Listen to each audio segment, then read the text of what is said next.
Thank you, Mary. Today, we celebrate Rogation Sunday, traditionally a time for asking God's blessing on the crops. The current pandemic, however, has meant that we have so many people in mind to pray for. Indeed, given the absence of public worship, I guess many of us are having to completely rethink how we spend time with God. And we have a wonderful insight into this in today's reading from the book of Acts. Things have been going badly wrong for Paul. He's had to leave Thessalonica rather quickly after trouble with the leaders of the synagogue. And now, arriving in Athens, Paul is dismayed to find a city full of idols.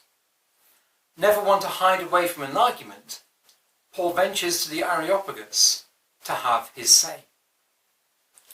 Standing 115 metres above the city, the Areopagus plays a hugely important role in life in ancient Athens. Day by day, this is where the philosophers would gather to debate. Anyone wanting to hear the latest arguments of the day would come here. It truly was open university for the ancient world.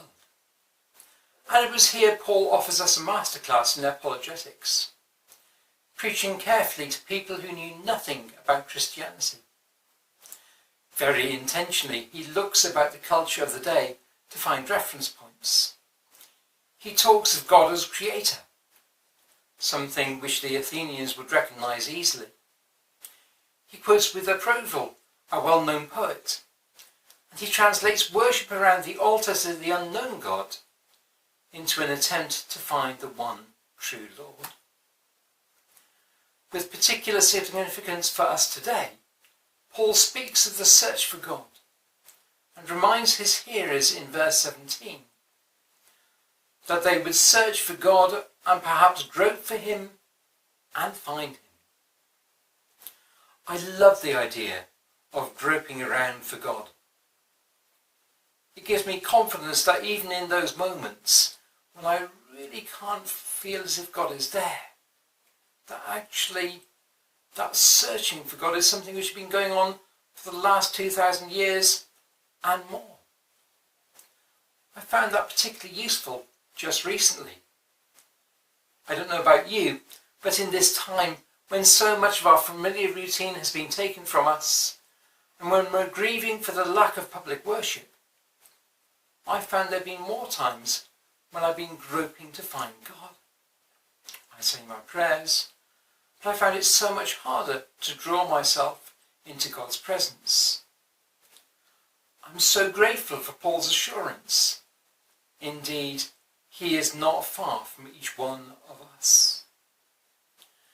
In this time when so much of our lives have been turned upside down, let us redouble our efforts to stay close to God and to spend time with him. And if by some miracle we can grope our way into his presence, then all the better for that. A final thought. Just before lockdown, on the last day of February, many of us enjoyed the Benefice Away Day together, led by Stephen Linus. One of the resources Stephen handed out was a prayer card, which included this prayer. Dear God, help me to notice you today, in the people I am with, and in the world around me. Be my guide in all that I am, say, and do. Amen.